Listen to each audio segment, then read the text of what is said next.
This is CNN. Larry King Live is brought to you by Turner Broadcasting and your local cable operator.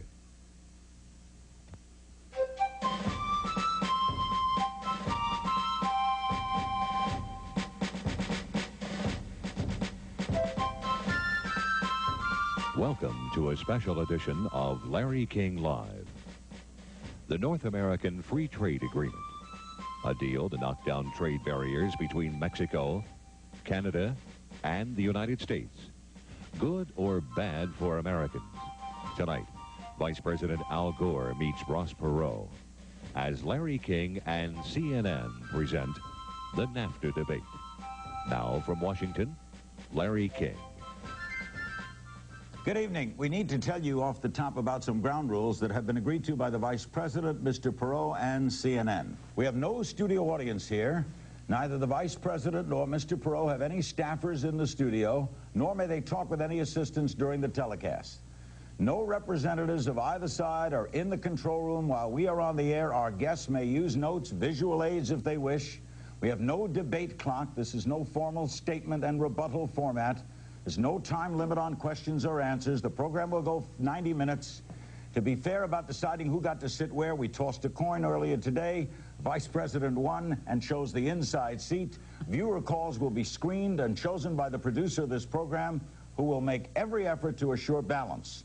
The call-in number in the United States is 202-408-1666. Overseas, 202-408-4821. 202-408-4821. We'll give you those numbers again later. We'll start with the Vice President. We're going to wing back and forth and then include your phone calls.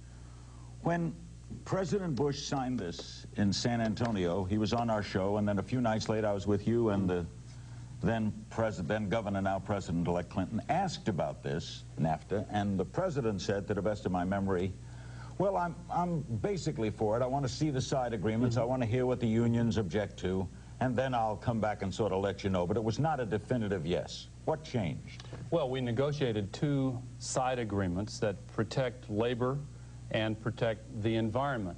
And not until the two side agreements were completed did we agree to support NAFTA. Now, this is a good deal for our country, Larry, and let me explain why. But you were hedging early.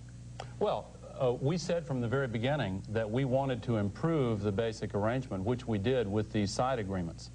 And the reason why this is so important can be illustrated by the story of a good friend of mine that I grew up with named Gordon Thompson, who lives in Elmwood, Tennessee, with his wife Sue and his son Randy. He makes tires for a living.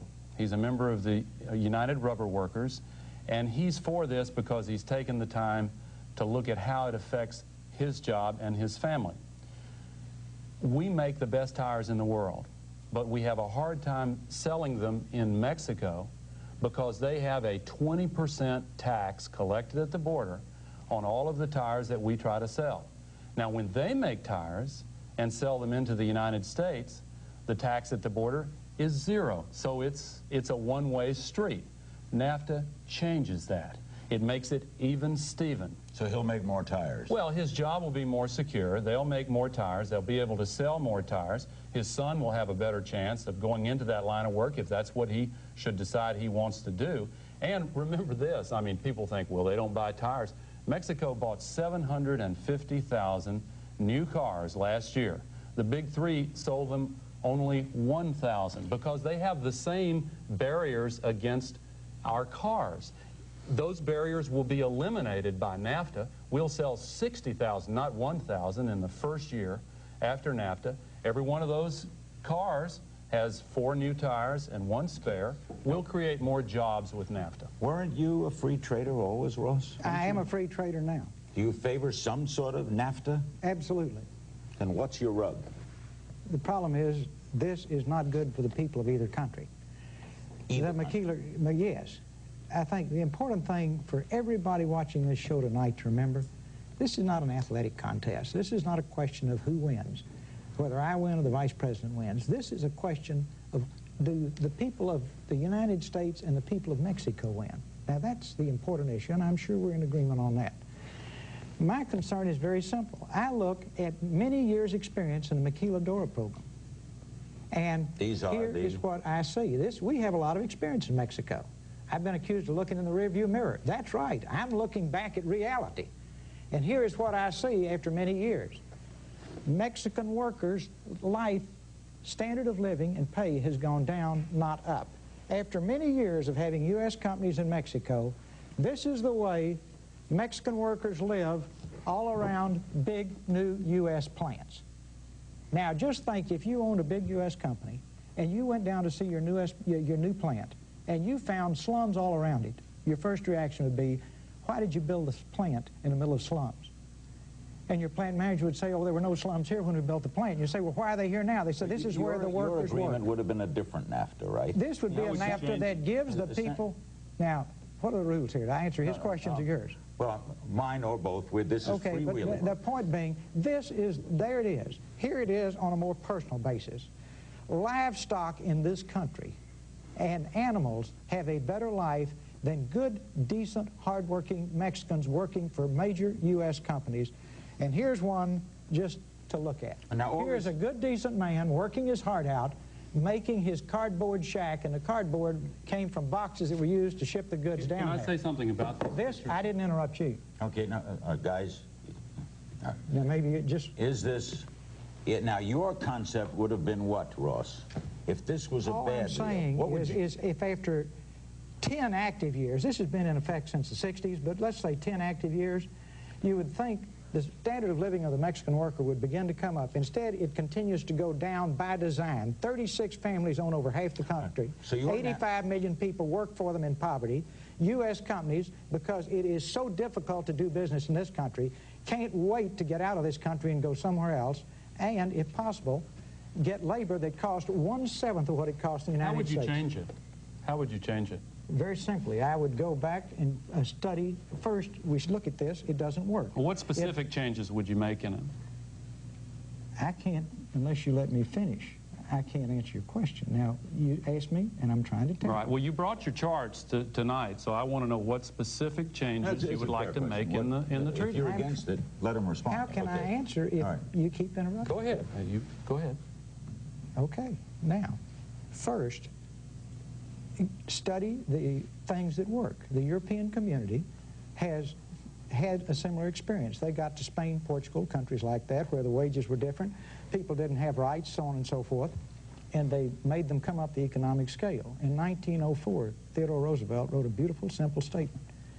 And basically, he said something very similar to what Congressman Gephardt recently said. He said, under no circumstances can we lower the standard of living of the working American. Therefore, any trade agreement we enter into must require a social tariff, I would say, that makes it an even playing field, then gives Mexico an incentive to raise the standard of living of its people, which it does not have now.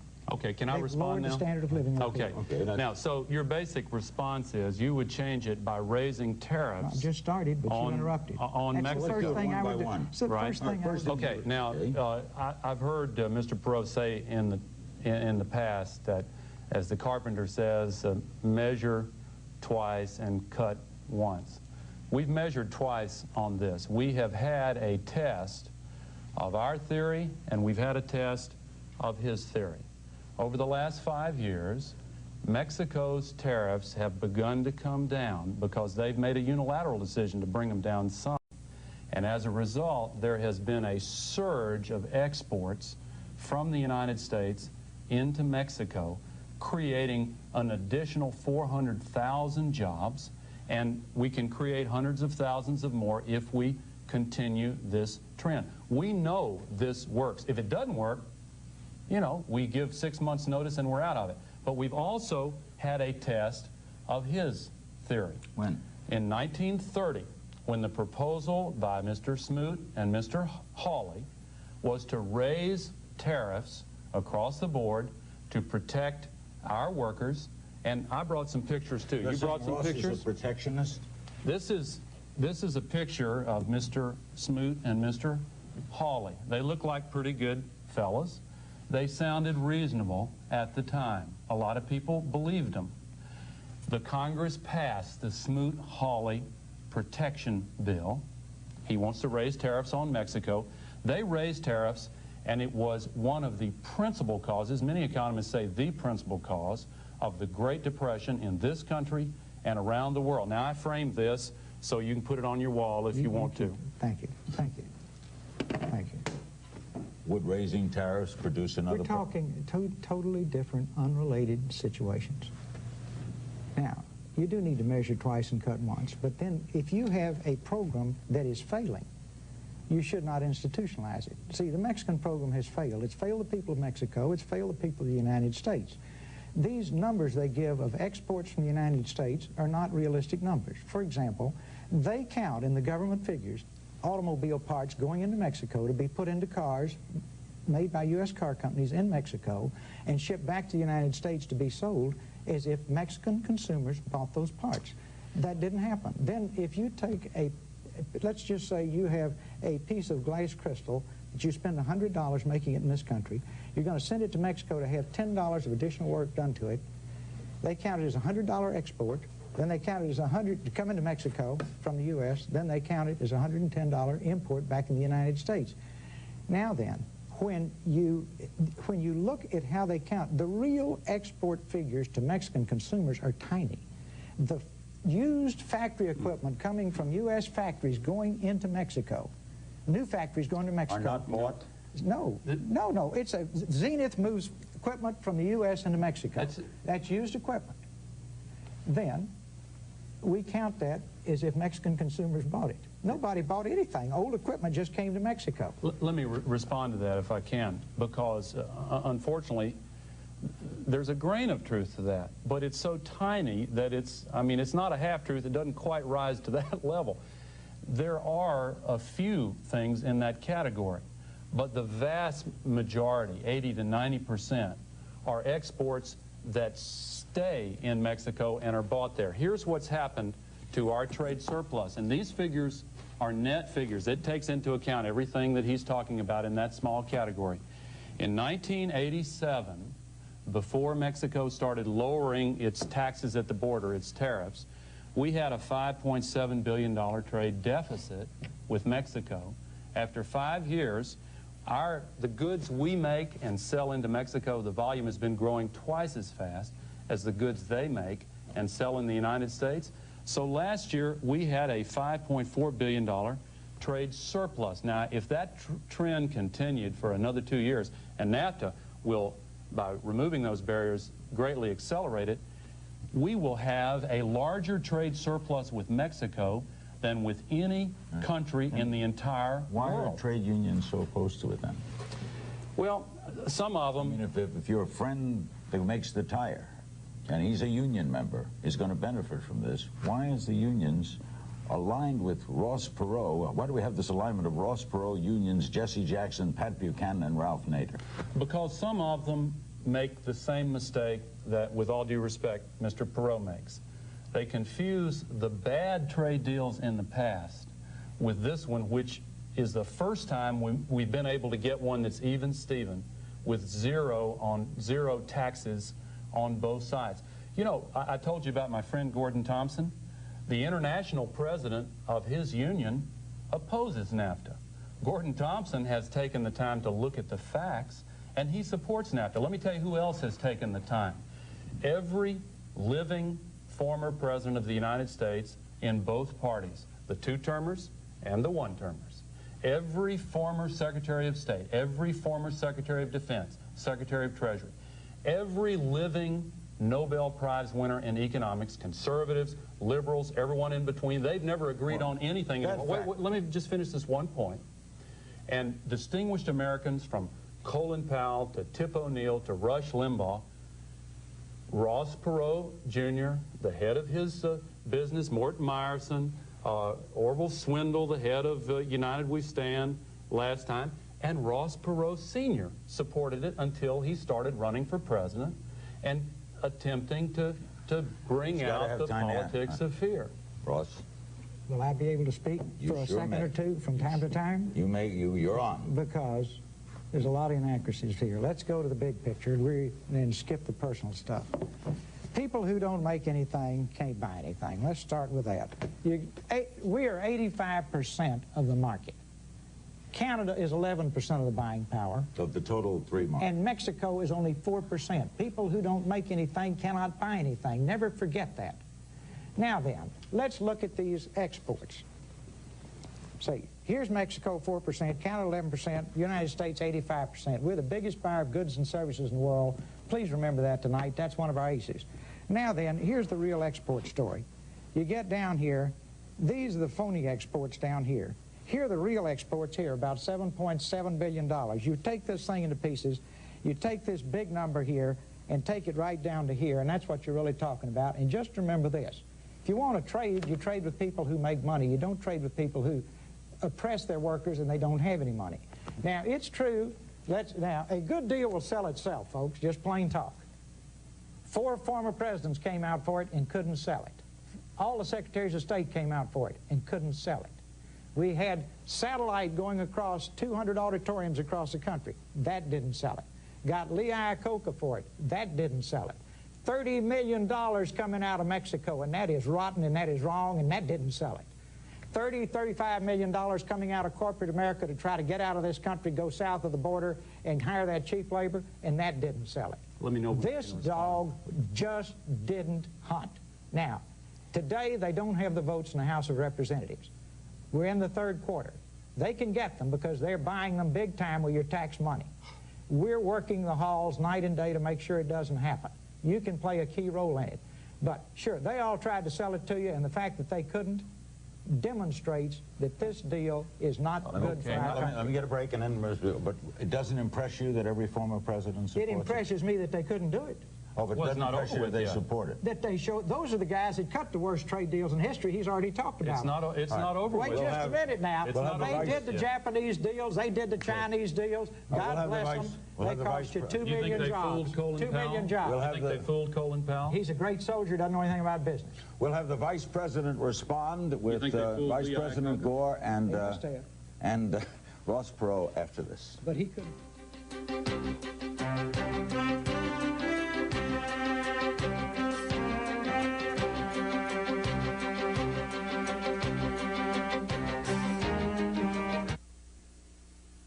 We're back on Larry King Live. We'll be going to your phone calls in about 15 minutes, and we're going to cover as much of this as possible. We're going to be getting to jobs and other aspects of it, but I want the Vice President to respond to Mr. Perot, who's made some charges here that this is being bought. Well, all of them, there's been more money spent against the NAFTA than for it, for sure. You can just look at the commercials. Every dollar that has been spent lobbying for it has been publicly disclosed. That is not true on the other side, and I would like to suggest to Mr. Perot, well, I think it would be a good idea, seriously, if you would publicly disclose the finances of your organization lobbying against it. They have not released the money spent, the contributors, where it's coming from, how much of it is Mr. Perot's, where the rest of it is coming from. But there was another statement I wanted to respond to also, and that is that Mexico doesn't buy a lot of products, that they're too poor to buy a lot of products. There's a big misunderstanding in the minds of some people about that. They are buying a lot of products. In fact, they're our 2nd largest customer for manufacturing goods. They will be one of the largest customers overall if the trends continue. They already are. 70% of everything that they buy from a foreign country comes from the United States because we're so close to them and because they prefer our products. And this treaty would increase jobs here? Oh, no question about it. Because there was an announcement today that it would be minimal either way. There have been 23 studies of the impact of NAFTA on jobs in the United States. 22 of them have shown that it will cause an increase in jobs in the United States. The one that didn't showed that there would be a decline in illegal immigration, and they counted all of the illegal immigrants as holding jobs, and when they were taken out of the picture, they said that was a decline. Everybody else says it increases jobs in the United States. On those points, okay, Ross. Government studies are kind of like weather forecasters before balloons even, and certainly before radar. Now let me give you 3. Let me give you 3. Now we're back down to common sense. Number one, you remember in the tax and budget summit when they said, watch my lips, no new taxes. Then they gave you a big tax increase, and they told you if you would pay it, they would balance the budget, pay off the debt, and we'd live happily ever after. See, now then, the new president had to raise taxes again because that one didn't work, and you picked up the difference. Now let's go to Medicare. When Medicare was first conceived in 1965, they estimated, I'm talking about government forecasts. Well, can we talk about NAFTA? Larry, I don't interrupt. May I finish? But he brought up a specific point. Could I finish? Yeah, but of course. I'm saying all government forecasts. How come the facts are? Well, I don't want to sit here and listen to you just take shots at President Clinton on other subjects. Well, excuse me, I haven't taken a shot at it. He wasn't here in 1965. Well, you know, but you talked about... No, we tried to reverse trickle-down economics, and we're proud that we did. The tax and budget summit occurred before he became president. Yeah, you went on from that. Why don't we talk about NAFTA? Excuse me, all I said was he had to raise taxes again. That's hardly a cheap shot. Well, on the wealthy, Okay, my goodness. Back to the point. That's the campaign promise. Let's try to stay on point. He says... I agree, but first, are you spending more money than the other side? Larry, I would really like to finish. I don't interrupt him, and if I could finish. Okay. Let me give these two examples. We talked about the inability to forecast the debt, right? And the fact that we have to keep paying more taxes. Then when Medicare came along in 1965, they said it would cost us $9 billion in 1990. It cost us $109 billion. Then when Medicaid came along, they said it would cost $1 billion in 1990. It cost $76 billion in 1990. Meaning that you don't trust any government forecast? I'm saying they basically come out with phony numbers. He's talking about these exports. You're saying that the forecasts on NAFTA are phony? Yes. Then, let's take the next one. We say that we're spending more money against NAFTA than they're spending for it. That is not even close to true. It is a matter of record how much Mexico has spent. It is a matter of record how much USA NAFTA has spent. You take... Why isn't it a matter of record how much you all spend? Can that be a matter of public record? Can you release those numbers? I really would appreciate being able to speak. All right. Well, it was a question you raised. It's a fair question, isn't it? Excuse me. I raised it earlier. It was my understanding tonight we'd have a format where you would ask the questions. Okay. And I would be able, I am not able to finish. But if he makes a statement, I'm just trying to balance so that he answers yours and you answer his. Okay, go ahead. I would like to finish a sentence. Okay. Just once before the program's over. Now, we are not able to buy time.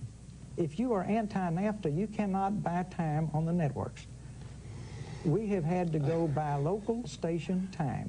We cannot buy network time because the networks won't sell it. That covers on how much you're spending. We didn't run 10-page supplements in the New York Times, et cetera, et cetera, Okay, now I'd like to respond to that, okay? Well, she's got one more thing. We didn't. Well, all right, go ahead. By the way, I do want to respond. For the benefit of both of you, our time is equal. You both have spoken equally tonight in time. We're keeping time in the control room so that we're fair. All right, and on the manufacturing goods, second largest manufacturing good, they send all this phony turnaround stuff and count it as though we sold it to Mexican citizens. Now, people who don't make any money can't buy anything. When you look at the Mexican worker and you go to the Miami Herald and you look at the man who works for Zenith in Mexico and you compare him to his counterpart who works for Zenith in the United States, this poor man makes $8.50 a day. You know what his dream is? To someday have an outhouse. Do you know what his big dream is? To someday have running water. Do you know why these people are desperate for running water? Because Mexico ignores the pollution and environmental laws. But this is not without NAFTA. Yeah, that's all happening now. Excuse me, but this is the prelude to NAFTA. They have strong environmental laws that they don't enforce. Now, just one second. Now, let the Vice President respond to that, and then we'll have if I could. Okay. First of all, you will notice, and the audience will notice, that he does not want to publicly release how much money he's spending, how much money he's received from other sources to campaign against NAFTA. I would like to see those public releases. The other side has made it. Now, let me come to the point that he talked about accuracy of forecasts and numbers. I watched on this program, right here at this desk, when the war against Iraq was about to take place, and you told Larry King, this is a terrible mistake because it'll lead to the death of 40,000 American troops. You said you had talked to the person who had ordered the caskets. You were wrong about that. You said on Larry King just before the election that after Election Day, there would be 100 banks that would fail, costing the taxpayers $100 billion. You were wrong about that. Now, the politics of negativism and fear only go so far. Right, you started out as take a break and I'll have Ross respond. We'll come right back on Larry King Live. You'll have to fool with it, and I'll be happy to. We'll come right back on Larry King Live. We've got a lot to go. Your calls, too. Don't go away.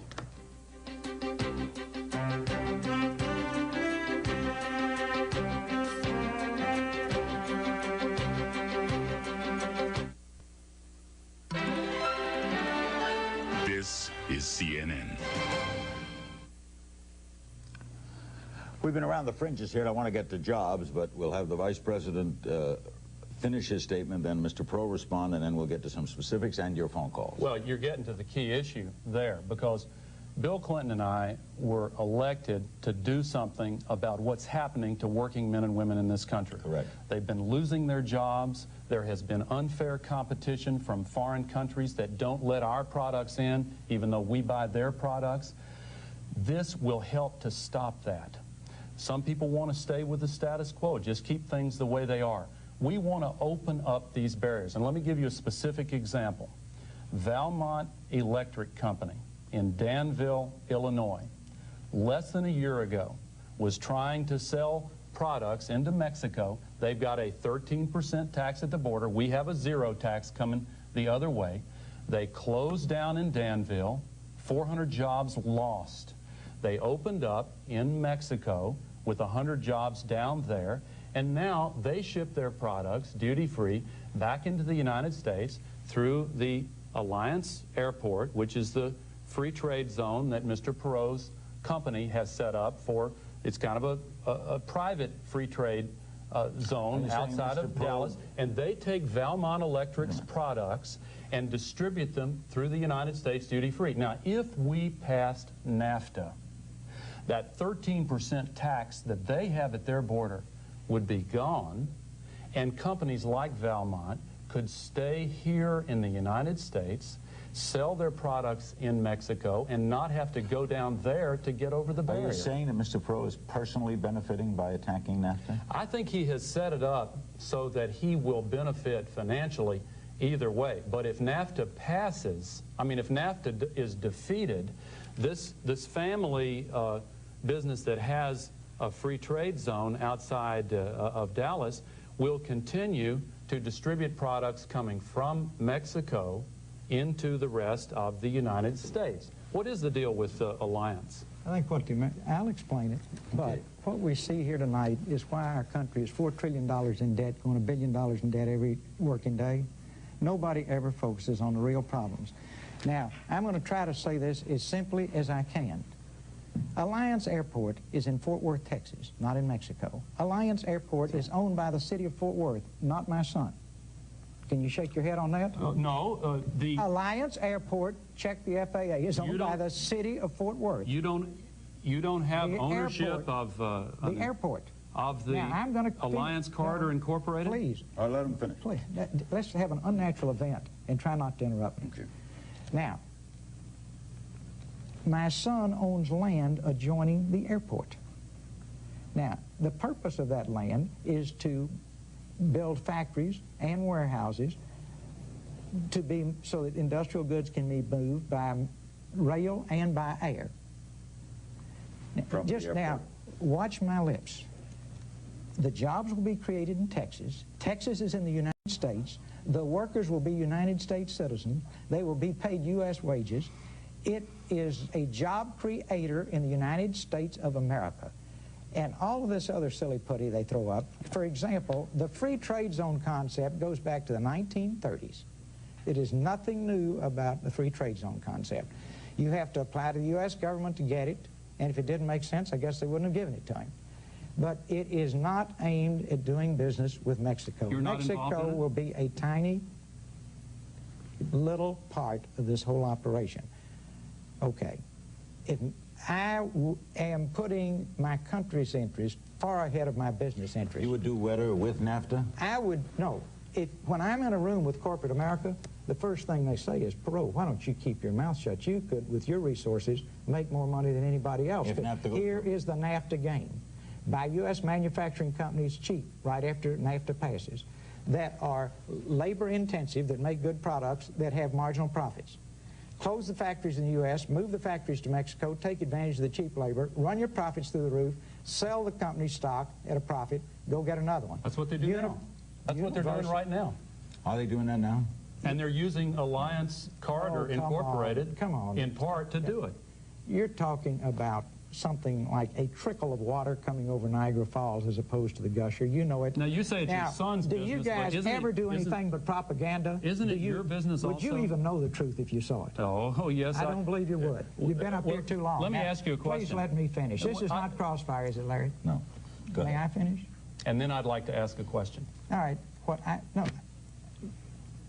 I have tried to explain with countless interruptions that this creates jobs in the United States. I am extremely proud of what my son is doing. I want to answer the question that he jumped in to ask. I own a minority interest in the airport. Everything I'm doing makes it next to impossible for my family to ever do anything south of the border, and I could care less, okay? You do no business in Mexico? Look, I will put my country's interest in front of making money. Let me know. And I don't ever want to make money at the expense of other people. So, now, I got interrupted a minute ago when you shifted it back. One other thing. No, I'd like to respond on this before we leave it. The financing of the anti-NAFTA campaign. You had not been asked it, and he asked it. Okay, fine. I'll answer it. See, again, he throws up propaganda. He throws up gorilla dust. It makes no sense. What is the thing? May I finish? Yeah. Okay. Most of the television time I bought during the campaign, that is a matter of public record. I have had 2 television shows since the campaign in the spring. They cost about $400,000 apiece. Those are network shows. Then we just did a NAFTA show, but we have to buy the time locally. I don't have the figures yet on what that cost me. I'd be glad to tell you. You're spending. I had to buy it. No, I buy the television time because I don't want to take the members' money for that. They understand that. They approve of that. Okay? So it's your money. Can I respond? Well, it's not all his money, and we don't know. No, the television because they do not. Well, I just told you. Well, but see, they do not release the records. But I accept your response because you have said that now. If it makes you feel better to see the checks and the bills from the network, it's okay for you to interrupt, but not me. Okay, all right. Now, hold on. Right, you just said that you would.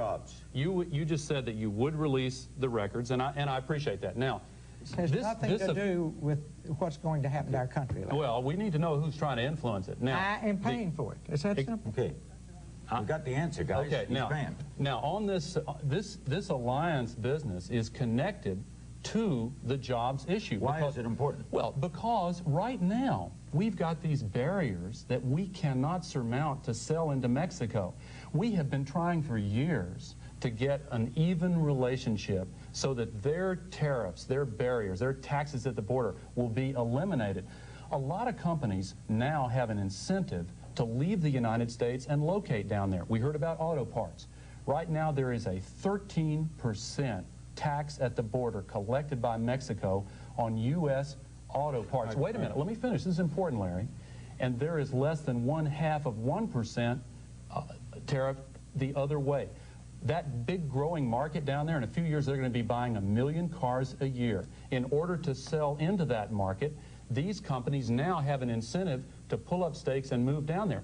This business, which is not just his son's business, and there's nothing dishonorable about it at all. But here is the brochure for it, and here is the prospectus, and here are the what look like the 2 principal investors there, Mr. Perot and the American Eagle. And in the prospectus it says that, okay, see it there?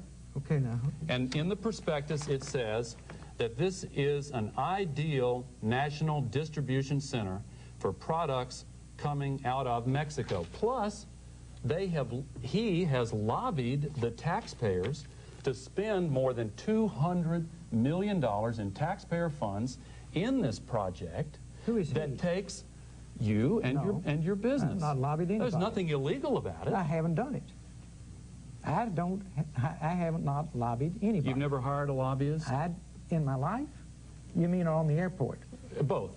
No, on the airport. On the airport. No, I don't hire lobbyists. This is my son's project. I went to the air show and hadn't been out there, probably been 18 months since. What's the relevance? Well, the relevance is that if the free trade, if the NAFTA is defeated, then this free trade zone that he has is still in business. If it's good enough for him, why isn't it good enough for the rest of the country? He's doing this for personal profit? I said before that I think that he is in a position to benefit either way. And he was in favor of NAFTA, again, made speeches in favor of it, wrote in favor of it in your book before you started running for president. You started getting a response from people. Let's ask this fairly. What turned you against it if you were in favor of it? Well, conceptually, I'm for free trade.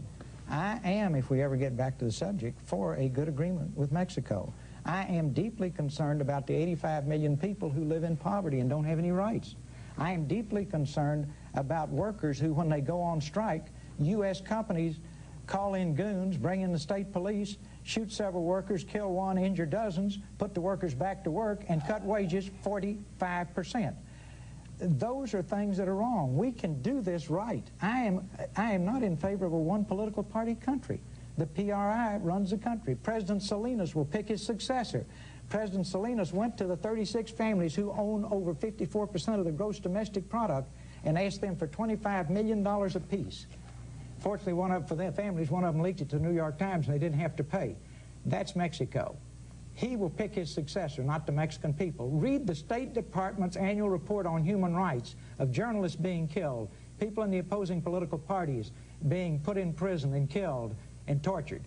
This is not a free society, and yet for some reason the same people who are willing to put our troops at risk around the world to make sure people are protected, once we get to Mexico, ignore all of it. Are you saying that this supports a fascist kind of state? I'm saying this is not, I'm concerned any agreement we do should give the Mexican people a decent life, and over a period of time should give them some purchasing power. If I'm going to do business with somebody, let's just say, if the U.S. is going to do business with another country, let's do business with a country whose people can buy things. Let's go to a big buyer. President Salinas is a progressive?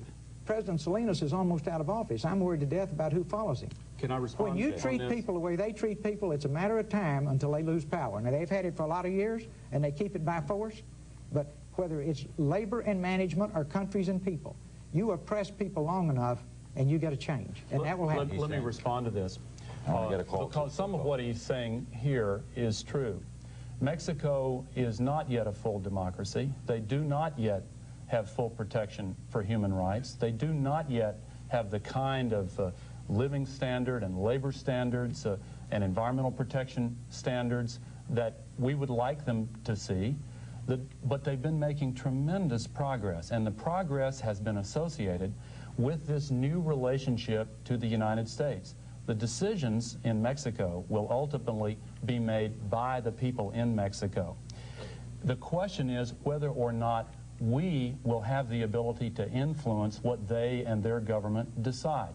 The best way to eliminate our influence down there is to defeat NAFTA. The best way to preserve it is to enter into this bargain, continue the lowering of the barriers. We've got a commitment that they're going to raise their minimum wage with productivity. We've got an agreement for the first time in history to use trade sanctions to compel the enforcement of their environmental standards. As they begin to develop and locate better jobs farther south, we cut down on illegal immigration. Now, one of the reasons why all of the living former presidents and the other folks that I mentioned are supporting this is because this is the kind of choice that comes along only once every 40 or 50 years. This is a major choice for our country of historic proportions. Sometimes we do something right.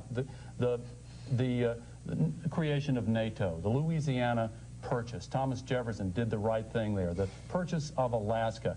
These were all extremely controversial choices, but they made a difference for our country. This is such a choice. If we should happen to give in to the politics of fear and make the wrong choice, the consequences would be catastrophic. If we make the right choice, we have a chance to encourage Mexico to continue on the path they have been traveling. Ross is not saying he wants the status quo. He wants a different treaty. Am I correct? He wants to raise tariffs on Mexico. Just a second. Let's look at reality as and then we'll opposed take our to first theory. call. Go ahead. Let's look at reality instead of theory. There's a major U.S. chemical plant in Mexico that digs holes in the ground, dumps the chemical waste in those holes, bulldozes over those holes, and contaminates the water supply for the people in that area. A disproportionate number of the babies born in the shanty town around that plant are born without a brain. Now, I don't care if you're poor or rich. If your baby is born without a brain because a U.S. company is willing to take advantage of workers to that extent, that's wrong. Now, if there's any question about it, the xylene, the chemical xylene, in the water content in a ditch coming out of that plant is 53,000 times the amount permitted in the United States. This outfit, big Democratic group, backing the Democratic Party. Here's the videotape. It shows them digging the holes, putting the chemicals in the ground. It shows one child whose foot is horribly burned from chemicals, and it shows the classic worker abuse. I pass it on to the Vice President. Yeah, thank you. I agree. Because I know he cares. I'm not trying to play gotcha with you. I agree with you on this. I know you care deeply about these things. Yeah, can I answer you? I know you're a good man. But the laws are on the books. They're not enforced. Yeah. And NAFTA would what? Change them? Not change them? Well, they have this little side agreement, but the facts are Mexico is so sensitive about its sovereignty. They're not about to let us go down there and get into the middle of their... The Rio Grande River. All right, folks, Rio Grande River is the most polluted river in the Western Hemisphere. Let him respond. Tijuana River is the most... They've had to close... But all this is without NAFTA, right? Yeah, let me respond to this if I could, would you? This is after years of U.S. companies going to Mexico, living free... But they could do that without NAFTA. But we can stop that without NAFTA, and we can stop that with a good NAFTA. How do you stop that without NAFTA? Just cut that out, pass a few simple laws on this, just make it very, very clear. Simple laws on Mexico? No. How do you stop it without NAFTA? Give me your whole mind. Yeah, I'm listening. Okay. I haven't heard the answer, but go ahead. That's because you haven't quit talking. Well, I'm listening. How do you stop it without NAFTA? Okay. Are you going to listen? Work on it. Now, very simple. Just tell every company south of the border if they operate that way, they cannot ship their goods into the U.S. at any price, period, and they will become choir boys overnight. See, Mexico is a country that can't buy anything. Japan, everybody else in the world is going to flood into Mexico if NAFTA is passed, so that they can get cheap labor, flood the U.S. market, I got to get a break and have no pollution or environmental. When we come back, I want to respond to this. Then we'll go to your phone calls on Larry King Live. We'll be right back.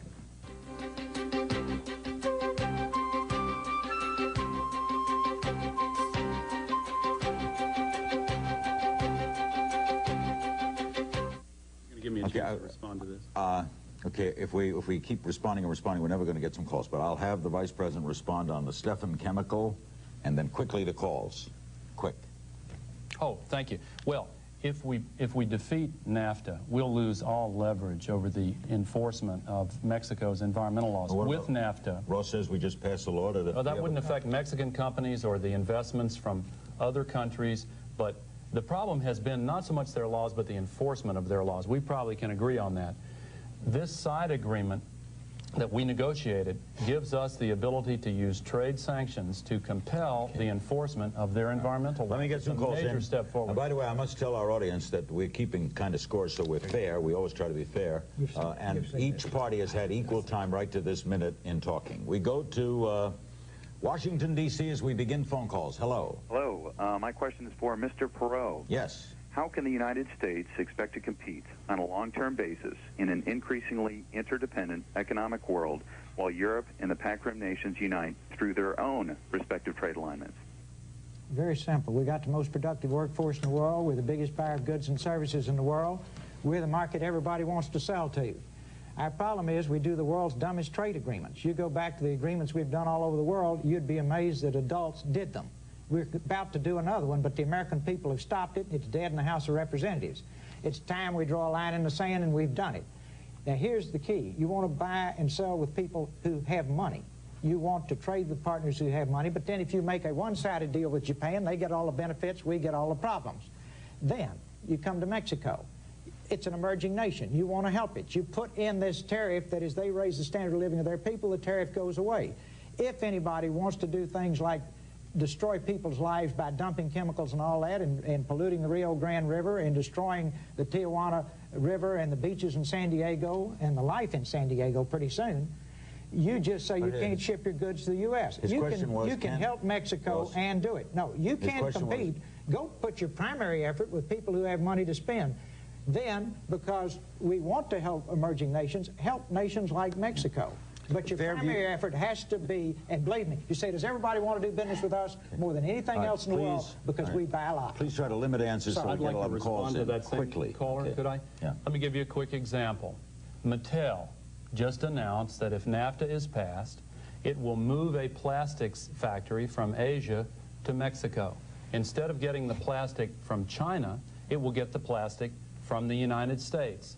With NAFTA, we will enlarge what is already the largest consumer market in the world with the addition of a country that buys 70% of all of its foreign products from the United States of America. It will position us to compete effectively with the rest of the world. That's why a lot of these other countries are a little nervous about it. One of the trade officials in Japan described this as sneaky protectionism and raised a lot of questions about it. It will benefit us in our trading relationship with Asia and Europe, and we're right now in the middle of the negotiations with the GATT, that's the larger World Trade Agreement. If we pass NAFTA, we'll be able to use the leverage to drop the barriers against our products in other countries. Fairview Heights, Illinois. Hello. Hello, Larry. Vice President Gore, I understand the United States will spend $7 billion to clean up the pollution left by multinational companies in Mexico, much of it polluting our rivers. I would like to know why we're going to spend that money, and couldn't it be better spent here at home? Well, Mexico will join in, so will the Inter-American Bank, and so will the polluters who have caused the problem. And we should clean up that pollution that Mr. Perot was talking about so eloquently earlier, whether we have NAFTA or not. With NAFTA, we will have the cooperation of Mexico and other countries in this hemisphere in doing that. Aren't you... sorry. It will cost us several $billion in tariff losses. It will cost us at least $15 billion and probably more to build infrastructure. And we will have a $20 to $40 billion bill on pollution alone. Now, guess who's going to pay that? All you hardworking taxpayers that still have jobs, go look in the mirror and ask yourselves why the government's policies have caused 4 out of 5 of you to have to lower your standard of living.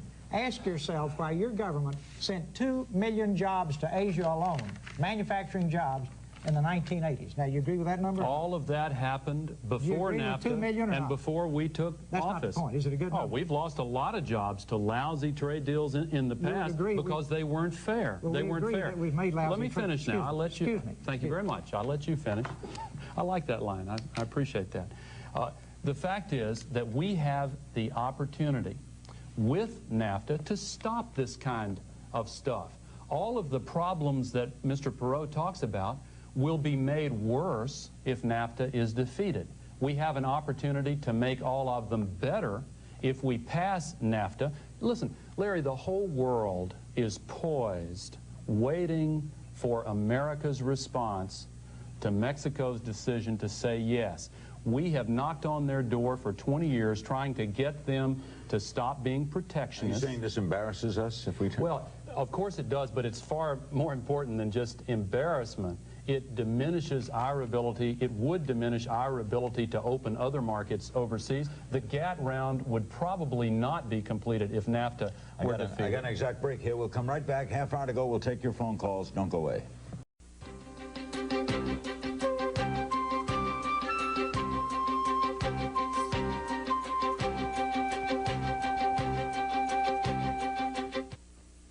CNN, brought to you in part by your local cable operator.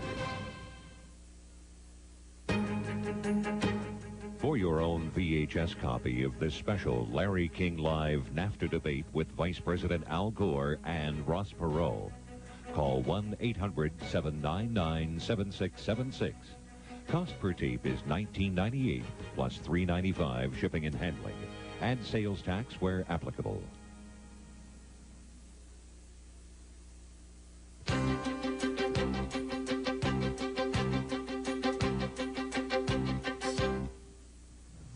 We're back with the NAFTA debate on Larry King Live. Back to your phone calls for Vice President Al Gore and Ross Perot. Nanaimo, British Columbia. Hello. Hi, it's Nanaimo. I'd like to know what Mr. Perot and Mr. Gore have both learned from the previous free trade agreement between Canada and the U.S.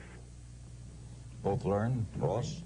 Well, just by watching it, first thing, thousands of people joined United We Stand America out of Canada. I couldn't figure out why, so I checked. They were mad at NAFTA. Then I watched the election. The Conservative Party had 155 seats and a prime minister. There's a message here for both political parties in the United States.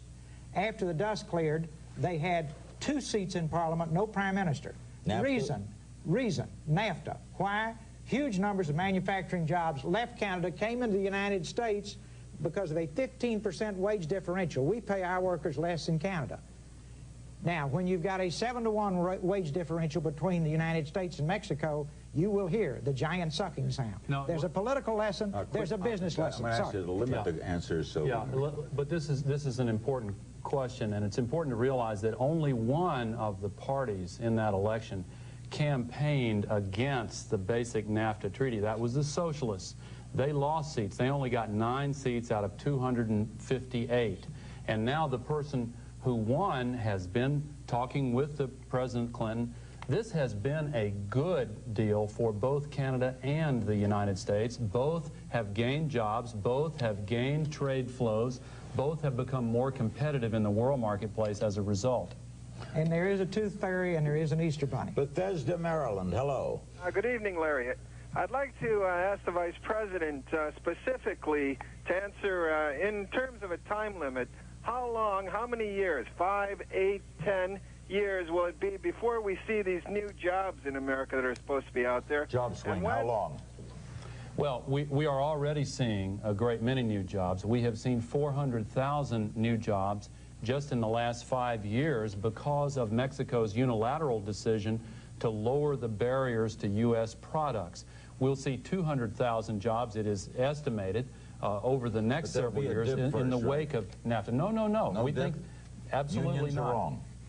Oh, yes, I think they're wrong. Trade unions are wrong about fearing a dip. Absolutely. Now, there is always in our economy a churning of the economy. 500,000 jobs. Net with or without NAFTA, that is the case. But the net change is positive with NAFTA.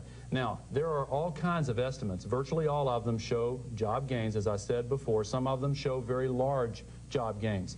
But the importance of NAFTA goes beyond that because, again, it gives us the ability to open up markets in the rest of the world because other countries, let me give you a specific example to illustrate this. Computers in the United States. We sell into Mexico. They have a 20% tariff on our computers.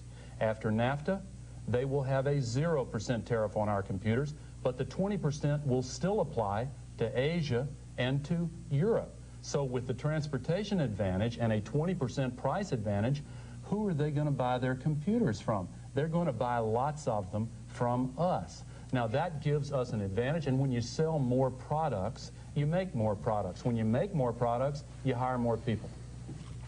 Quickly, if you believe that, I got a lot of stuff in the attic I can sell you. Second, if this is all true, why is corporate America downsizing? If this is all true, why do we have the largest number of college graduates this year unable to find jobs since at any time in the 40s? If this is all true, why is it that everywhere I go in a hotel, I've got a college graduate coming up to the room, bringing food, carrying bags, so on and so forth, waiting till they get their job? If this is all true, why isn't our economy booming?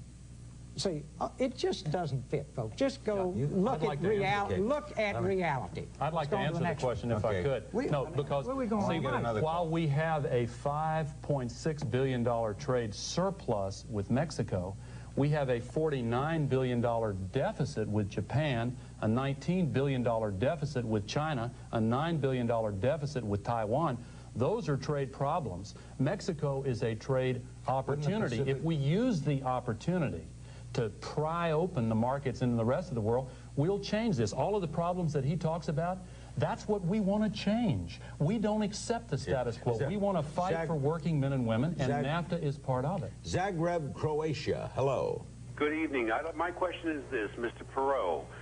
You obviously have many criticisms about the NAFTA agreement. Can you give us specific answers as to an alternative to it?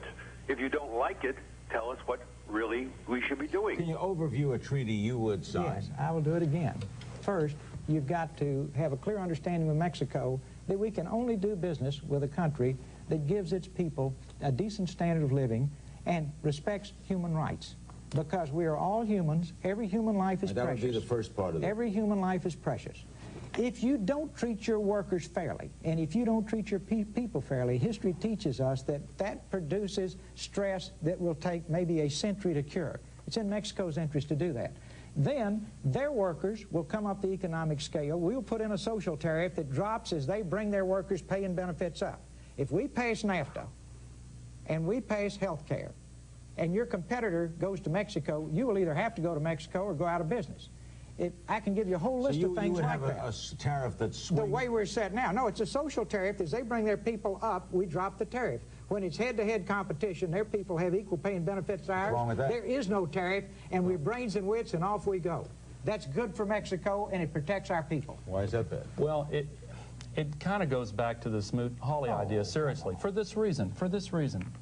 The idea that we can isolate ourselves from the rest of the world and only do business with perfect countries that do everything the way we want them to do is pretty unrealistic. His proposal, as I understand it, is to raise tariffs and call it a social tariff and use that to keep products out from any country that doesn't meet our standards in all things. Mexico. Now, let me finish, please. Now, you take that kind of approach to Mexico and you defeat NAFTA, you've lost the partnership we've been building with Mexico for a generation and more. But beyond that, here's the central point.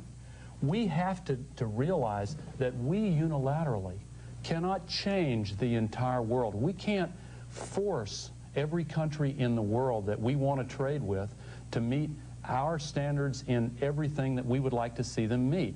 Now, the fundamental, the guts of this whole thing is, the reason why some people listen to what he's saying is that they think if a country has wages lower than we have, then it's fundamentally unfair to trade with them, even when it's totally even in all other respects. If that were the case, if low wages were the determinant of where you locate businesses, then Haiti would be an economic powerhouse. Bangladesh would be a powerhouse.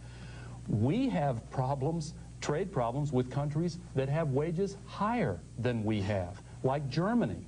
And they have fewer barriers than we do and higher wages because, Larry, the secret is productivity. Our working men and women are the most productive of any nation on the face of the earth. You give us the opportunity to sell our products unimpeded without these trade barriers that we've been having to deal with into these other countries, we'll knock the socks off the workers of any other country in this world. Why doesn't that make sense to you? Well, it wouldn't make sense to most people over 6 years old. Now, and if I have to explain it to the audience, they probably, I don't think I will. Bangladesh and Haiti, they all got that one. I won't waste your time on that one. You understand that? No, they have the lowest wages. That's not the point. Everybody out there understands why Bangladesh and Haiti are not like Mexico, so I won't waste my time. But tell me, I mean, humor me if you would. No, I won't. I don't think I can. Now, next thing. It's pretty simple stuff. We've been out-traded by everybody. All we've got to do is explain very nicely to Mexico that they out-traded us on this deal. We've got to make a fair deal with them. They'll huff and puff for a few days. They'll be back. We'll make a good deal for a very simple reason. They need us. We don't need them. Now then, we go to Japan, send a horse trader over to Japan, send somebody that knows how to negotiate, explain to them that they was the most one-sided trade deals in the world. We've got to reopen them. We've got to make them fair. And they'd say, what do you mean? I said, we'll just take the same deal we gave you. They would look at you like, good gracious sakes alive, you mean you want the same deal we've had for years? That's fair. Then you start to negotiate and say, well, a fallback position, we'll just take the deals that y'all made with Europe because they're a whole lot better than the ones you made with the U.S. You know what the problem is, folks? It's foreign lobbyists are wrecking this whole thing. Right here, Time magazine just says it all. It says, in spite of Clinton's protests, the influence peddling machine in Washington is back in high gear. The headline, Time magazine, a lobbyist paradise. I'd like to respond to we are being sold out by foreign lobbyists. We've got 33 of them working on this in the biggest lobbying effort in the history of our country to ram NAFTA down your throat. I'd like to respond. Bad news. The good news is it ain't working. Okay. I'll turn it over to the other. Okay, thank you. And we'll get another call. One of President Clinton's first acts in office was to put limits on the lobbyists and new ethics laws, and we're working for lobby law reform right now. But, you know, we had a little conversation about this earlier, but every dollar that's been spent for NAFTA has been publicly disclosed. We don't know yet. Tomorrow, perhaps tomorrow we'll see. But the reason why, and I say this respectfully because I served in the Congress, and I don't know of any single individual who lobbied the Congress more than you did or people in your behalf did to get tax breaks for your companies. And it's legal. Well, you're lying. It's legal. You're lying now. You didn't lobby the Ways and Means Committee for tax breaks for yourself and your companies? What do you have in mind? What are you talking about? Well, it's been written about extensively, and again, there's nothing illegal about it. Well, that's not the point. I mean, what are you talking about? Lobbying the Congress. Well, you know a lot about it. Spell it out. You didn't lobby the Ways and Means Committee? You didn't have people lobbying the Ways and Means Committee for tax breaks? What are you talking about? In the 1970s. Well, keep going. Well, have you? Well, did you or did you not? I mean, it's not. Well, you're so general, I can't pin it down. Yeah, but yeah, I mean, 1970s. No, I'm not charging anything illegal, no, but this blunderbuss attack on all lobbying. I think he did that. You made a statement about lobbying. Wait just a minute. Wait just a minute. Let's talk about the lobbying reforms. That's the biggest sham in history. All you had to do was take a pledge. A pledge is like a pledge to quit drinking. We don't have lobbying reform under Clinton. We will get it, but we don't have it yet. And this stuff they've come up with is nothing. And if you look at who's running all these economic negotiations, it's a who's who of former foreign lobbyists now in the Clinton administration. Okay, McLean, Virginia. Hello. I'll say again. Sir, this is for Mr. Perot. Yes, sir. Go ahead. Sir, over the past 5 years, and I think you probably know this, the U.S. has nearly tripled its electronics exports to Mexico, worth about $6 billion. Now, that's produced a lot of high-tech, good-paying jobs in America. Now, if Congress does the right thing and passes NAFTA and removes the tariffs on these products, how can you believe that this wouldn't increase our exports, create more jobs, create more exports for America? Well, I think you're seeing, counted in that figure, every piece of electronics that goes to Mexico does a turnaround in an assembly plant and comes back to the United States. I am certain you're seeing all the radios that go down and get put in cars that come back to the United States. If we strip it down to the real electronics that the Mexican people buy that stay in Mexico, it'll be a fraction of that sum. Did you see the Walmart that opened in Mexico City on the news? Largest one in the... Largest one in the world, if I understand it. They have 72 cash registers ringing constantly with people in Mexico taking American products out of that store. We have this image of them being so poor that they can't possibly buy any electronic equipment or anything else that we make. They are poorer than we are. But you know what? They spend more per person on American products than any other country except Canada. Let me finish because it's very important.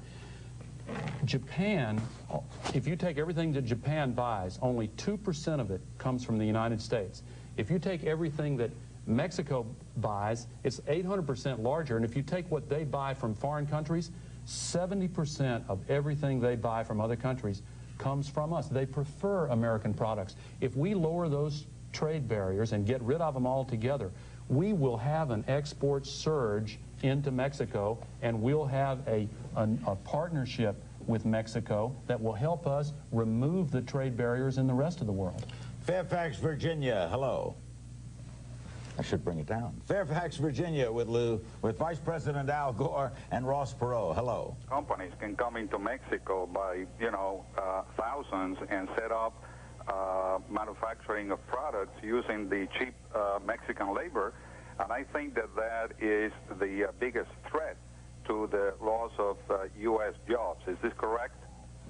No, it's not correct, because American workers are more than 5 times more productive than their counterparts in Mexico because they have better tools, they have better training, they have a better infrastructure. There are lots and lots of companies that moved down to Mexico and decided that they would rather move back to the United States. I've got a whole long list of them. General Motors is one of them that moved down while Mr. Perot was on the board. He may have voted against that. But they have, I don't know, but they have now started moving jobs back from Mexico back to the United States. Let me give you another example. Norm Cohen in Charlotte, North Carolina, is in the textile business. 15 years ago, he tried to sell his products in Mexico. He had the price, he had the quality, he couldn't sell. Why not? He went and investigated. His Mexican counterparts got a little mail out from the Mexican government every month with a listing of all the foreign companies, including American companies, that wanted to sell in competition into Mexico. They were given an opportunity to put an X mark beside the name of any company they didn't want to compete with. He got some investors and opened up a company in Mexico. Now, NAFTA not only eliminates the taxes at the border, it eliminates practices like that X marks the spot. And if NAFTA passes, Norm Cohen has plans right now to shut that factory in Mexico down and move 150 jobs back to Charlotte, North Carolina. I'll respond?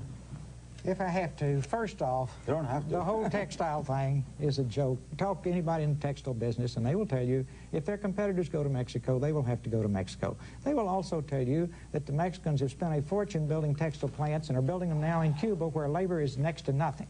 Next, the GM bringing back jobs into this country is a sham used in the union negotiation. Next, the U.S. worker is 5 times more productive than the Mexican worker. Big joke of the century. The Mexican worker is a good worker. He is an industrious worker. He quickly gets up to 70% is productive, and after 3 to 5 years is 90% is productive and only makes 1/7 as much. You cannot compete with that in the good old USA, particularly with our benefits, retirement, and so on and so forth. It's just that simple. It's a tilted deck. Mexico City, hello. Not just that simple. Hi, the subject has come up about the possibility of Japanese taking over if NAFTA doesn't go through. Yeah. I'm American. I've been living in Mexico City for many years.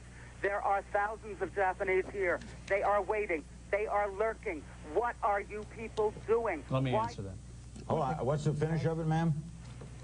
All right, I didn't hear the end Yeah, she of it. said, what are you doing? Why don't you wake up? Why don't you wake up? I think there's... You go ahead and answer. You go ahead. I'd like to answer, but you go first. Let him go ahead. He can have it. I'm going to, as long as I get a brief follow-on. Okay, well, I think the question was... It'll only take a minute to kill this snake. Go ahead. Go ahead, kill it. You're talking about the question, not me, right? No, this question. Absolutely. Excuse me. Right, question. Go ahead. No, it's for you. Just this basic. There's a constant in the Clinton administration. Anytime they get cornered, they go into what I call the sky is falling routine. The presidency is at stake. The Japanese are coming. No, the question Next was, she thing says we'll there are have is the British are coming. You know, the ghosts are coming. Look, the Japanese cannot just wander into Mexico, do anything they want to do, dump across our border, unless we're stupid enough to let them. Now, if our foreign lobbyists stay wired in the way they are now, we'll probably say, ooh, this is wonderful. I can tell you about Japanese deals that have been cut through our foreign lobbyists. I can tell you a deal that's buried in this agreement that gives a $17 million benefit to Honda. It's buried. I can show it to you in print. It's there big time. I can show you a deal benefits a on single company? You bet. I can show you a deal on Tennessee whiskey that'll make you just wonder what the heck is going on. The sky is not falling. The Japanese are our friends. Okay. They're not a threat. Let me respond.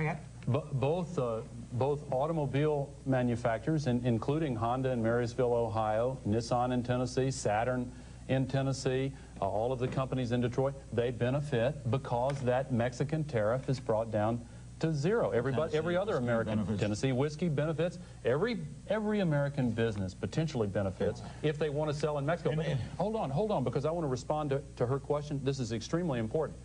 President Salinas has a trade mission to Japan the month after the vote on NAFTA. If we don't take this deal, you can bet that Japan will try to take this deal. They'll be in there in a New York minute. Europe will try to get this deal. They are concerned about us taking this deal. Listen, Larry, we ought to thank our lucky stars that the Mexican people have had the vision and courage to strike out on the American path toward the ideas of Thomas Jefferson, toward democracy, toward free markets. And now they just want to know, can we take yes for an answer? In the interest of time, Ross, are there things about this treaty you like? Oh, sure, but here's the Honda deal. Is there anything about it? Folks, as they say, it's in the book. There's the Honda deal. Here is the Tennessee Al, whiskey is there deal. anything about the deal you don't like? Now, stay with me 1 second. Here is the deal on Tennessee whiskey. Only in the state of Tennessee. Authorized to produce only in the state of Tennessee. No. This is foreign lobbying big time. This is what's wrong with our country. This is what you and I will clear up through government reform. That's protection of a brand name.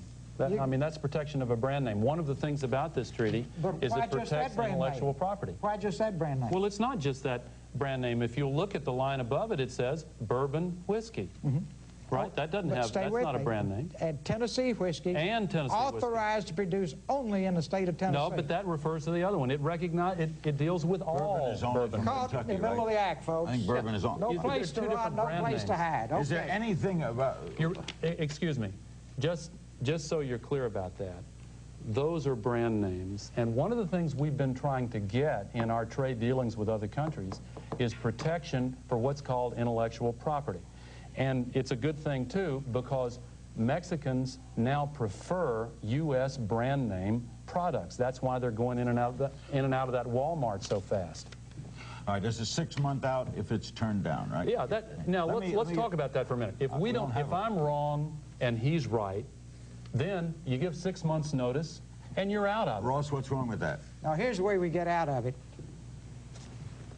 If the House of Representatives lets this go through, the whole House of Representatives is running in 1994 and a third of the Senate. We got a little song we sang. We'll remember in November when we step into that little booth.